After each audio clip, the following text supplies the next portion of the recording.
Is Moldova Putin's next target? Pro-Russia protests in Chisinau highlight deep social divides and discontent. And as tensions rise over Transnistria, Ukraine and Russia trade blame over who's at fault. I'm Andrea Sankey, and today's newsmaker is Moldova.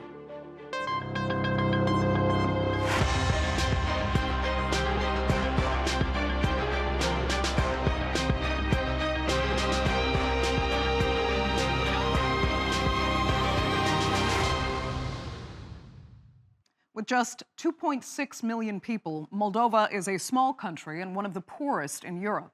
On the eastern flank of the continent, it gained independence after the collapse of the Soviet Union in 1991, and it's been pulled between Russia and the West ever since.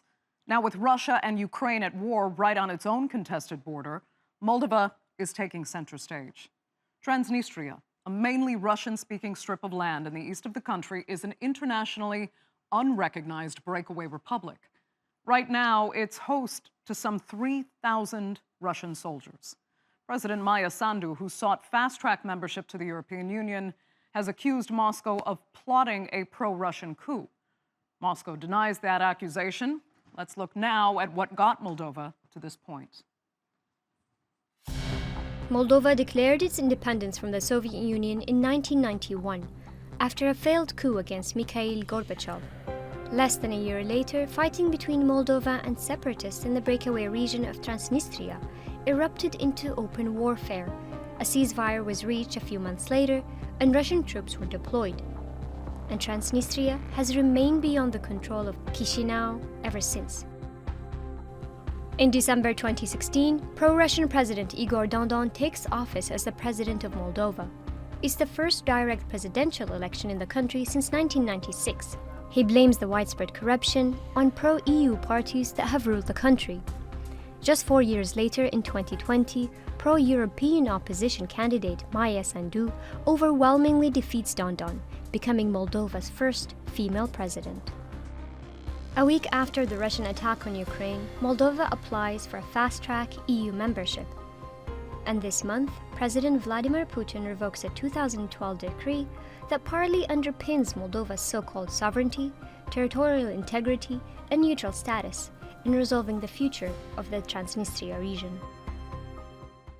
Well, protests by Moldova's pro-Russian Shore Party have brought thousands onto the streets of the capital, the latest in a series of demonstrations over the rising price of gas and electricity. Now, last year, Moscow cut its gas supply to Moldova by half, putting pressure on the government that's trying to hold its Romanian and Russian-speaking populations together. Now, this week, airline Wizz Air suspended its flights to the Moldovan capital of Chisinau, citing safety concerns. But who's really behind this unrest? Earlier this month, Ukrainian President Zelensky warned that intelligence intercepted a Russian plan to further destabilize Moldova's already volatile political situation. They clearly understand that we respect the territorial integrity of Moldova, and we believe that the territory of Transnistria is the territory of the independent state of Moldova, and they are constantly provoking. From the very beginning of the war, there were shots fired in our direction from the territory of Transnistria.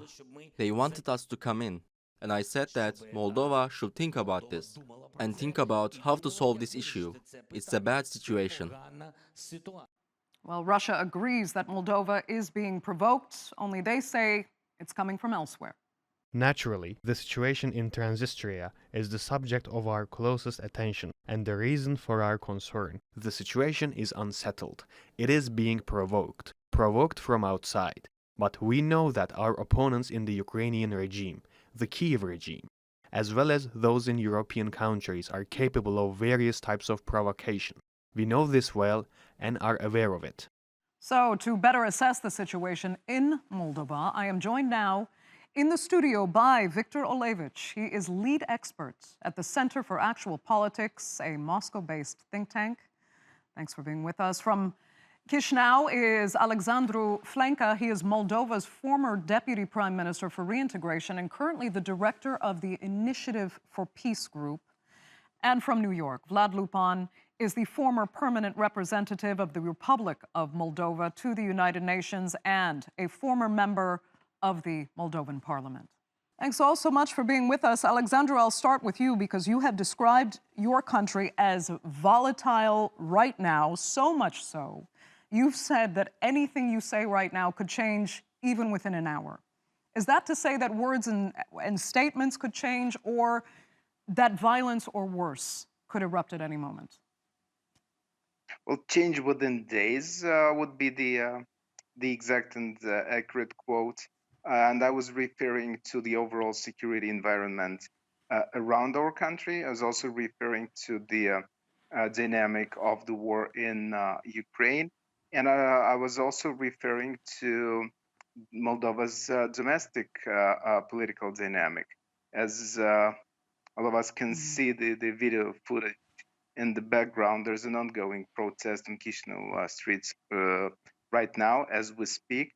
So yes, all of those combined could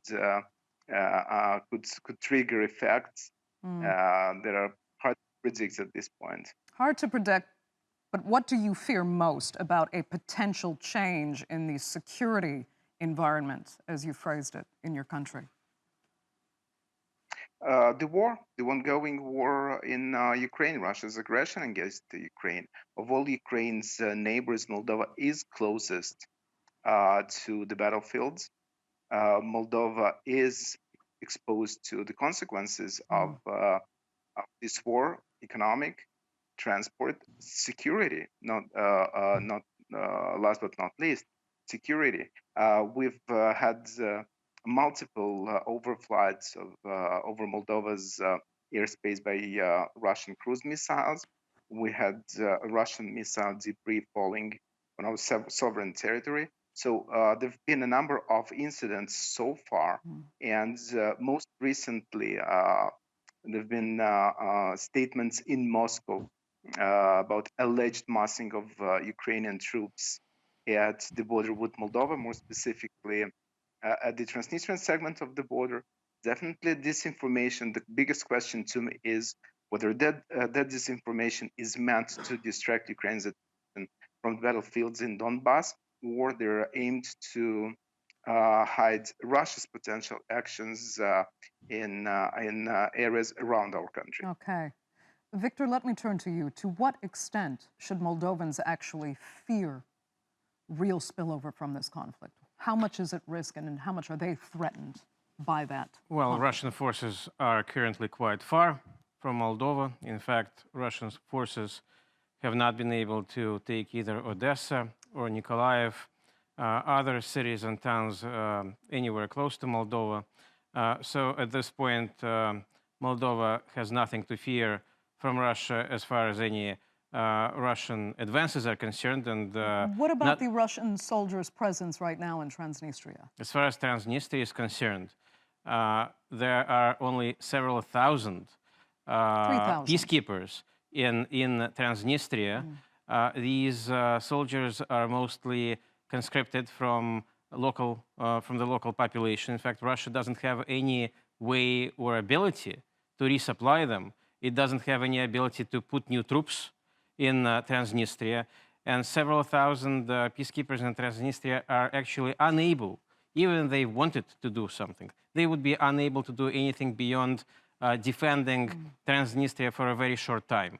So in fact, they would have difficulty even defending Transnistria from Ukrainian forces or other forces around Transnistria. They do not have the peacekeeper contingent in Transnistria doesn't have heavy weapons. It doesn't really possess the ability to train for serious warfare. So in that sense, Moldova has nothing to fear from the Transnistrian armed forces. And the actual issue between Moldova and Transnistria has been resolved long ago. There have been no military confrontations between Tiraspol and Chisinau for decades. Vlad, let me ask you, does that assessment put you, and should it put other Moldovans, at ease?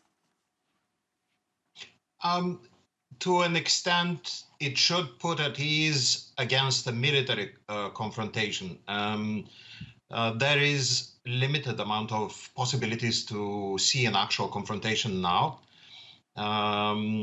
what we do see is a prolonged exposure to political interference in the Republic of Moldova. We have seen political technologists, as we call them, experts in elections sent from Russia to Moldova for the local elections of the mayor, for the capital. We have seen reports in Washington Post published in October last year that FSB is involved in organizing, including these type of protests in the Republic of Moldova. The Transnistrian region has the potential to prepare insurgents for disorder, to organize disorder on the Moldovan streets. And therefore, we later saw Ukrainian president claiming that there was a coup attempt in the Republic of Moldova, to organize a coup attempt in the Republic of Moldova along these lines. So for that reason, we need to focus on actual combination of factors that are meant to destabilize Moldova rather than military intervention. And talk a little bit more about, okay, so it's not so much the fear of war breaking out per se on Moldovan territory. It is about these insidious kind of destabilization efforts. I mean, we just heard today that Wizz Air, an airline based in Hungary, that is not a lifeline, but it really is a very strong connection between Chisinau and London with Western Europe, that runs 3 flights daily, is now suspending flights, for example. Are these the kind of things that are happening that make you worry about the real destabilization and discomfort, if I can put it that way, for Moldova's population being feeling more and more isolated? People in Moldova, just like me, who live abroad, they have multiple connections to European continent. The flight to London is not the only connection. Moldova is fairly well connected to various locations in Europe. There are multiple flights. However, Wizz Air interruption is a sign that the security situation in Moldova is not good enough to fly. We need to take into account the fact that the air overflight of the Russian missiles does happen on the border between Moldova and Ukraine. This creates an additional security risk for the aircraft. The fact that Wizz Air specifically decided to cancel the flights, well, we have had those coup attempts related matters, and that could have been one of the reasons why this particular aircraft decided to minimize the risk. Okay, let me turn back to Alexandru. Go ahead. Yeah, I would like to add a bit here on the Wizz Air flight cancellation thing. I think the strongest signal this news has sent was not a signal sent to Moldova's population. It was the signal sent abroad, because that's in the news everywhere, yesterday and today. And so was Peskov's statement, Peskov, Putin's spokesperson statement, and Maria Zakharova's statement about Ukrainians allegedly massing troops at Moldovan border. And that sends a signal to the outside world.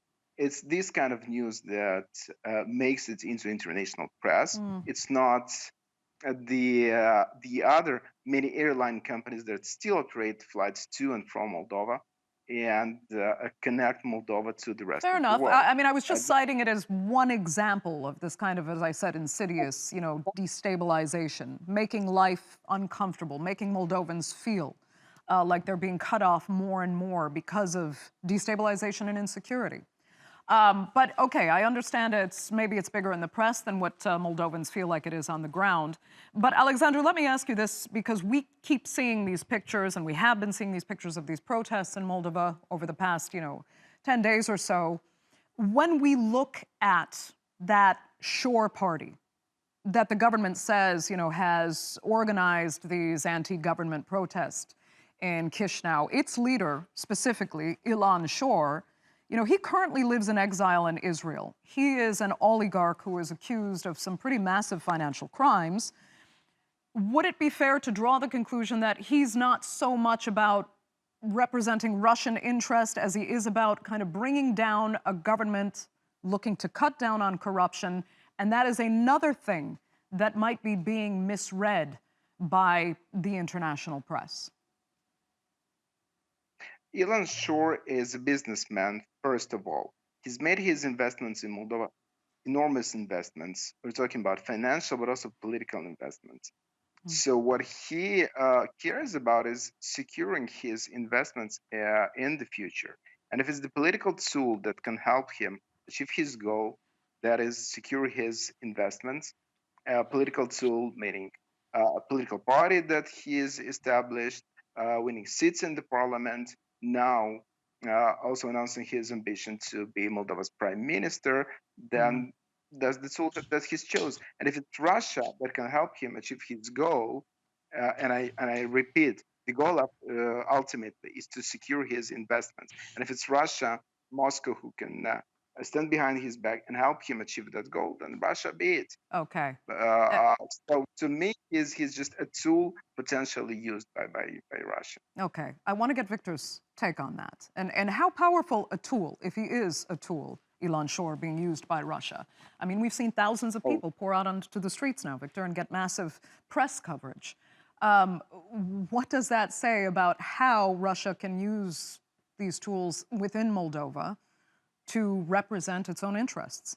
Look, Moldova has had a pro-Russian leader for years, Dodon, and that had not really affected Moldova's politics in a way that guaranteed Russia's long-term interests in the area.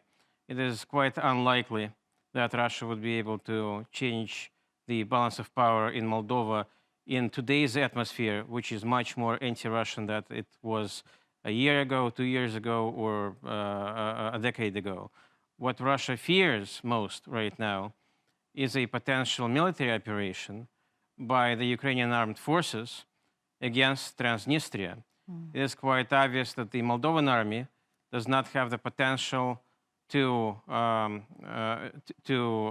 attack or to neutralize Transnistria, but the Ukrainian armed forces do have that potential.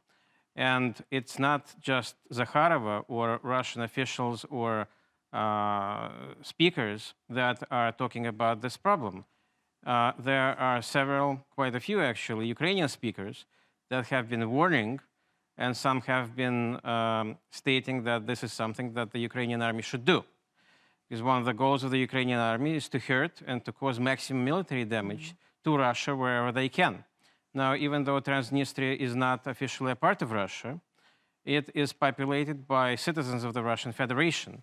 And domestically, within Russia's domestic sphere, in Russia's domestic politics, the loss of Transnistria would be a colossal loss. And it would show that Russia cannot do anything to resolve that issue or to help the more than 150,000 people that live in Transnistria that are Russian citizens. That is why Russia fears that this attack may happen and that Transnistria, in that case, may cease to exist.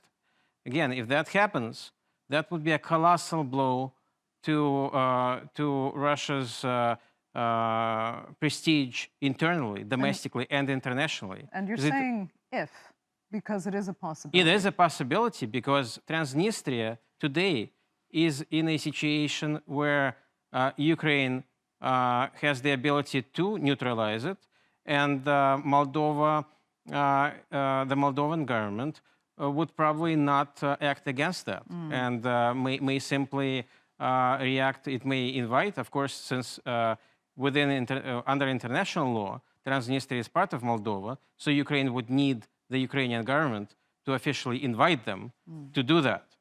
And today, when there is quite a stark anti-Russian sentiment in Chisinau, when the head of Moldova is making statements that are unsympathetic to Russia, quite antagonistic, it is possible, this is what Russia fears, that the Moldovan government may invite Ukraine to do that.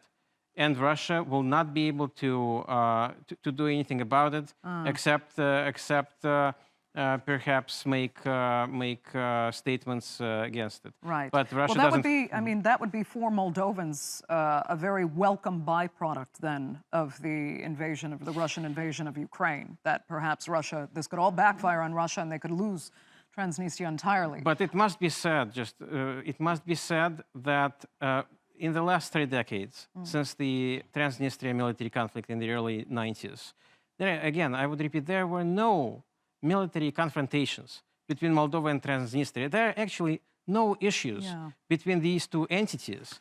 And if the conflict in Ukraine would not have happened, the situation in Transnistria would have unlikely to have been exploding right now. Vlad, is that actually true? Because the way it had been portrayed in other circles was that there was a definite divide between the Russian-speaking population of Transnistria and the mostly Romanian-speaking population of Moldova. It was considered a frozen conflict, a frozen war of sorts that could actually erupt at any time. Was that exaggerated? There is a misperception of what actually happened in Transnistrian conflict at the very beginning. Sometimes it's presented as an interethnic conflict. It is only partially interethnic. And the very reason to say that is at the end of the Soviet Union, the census has shown 46% of the local population in that region was Moldovan, 26 Ukrainian, and only 23 Russian. However, 23% of the Russian population were in command posts, such as director of major factories.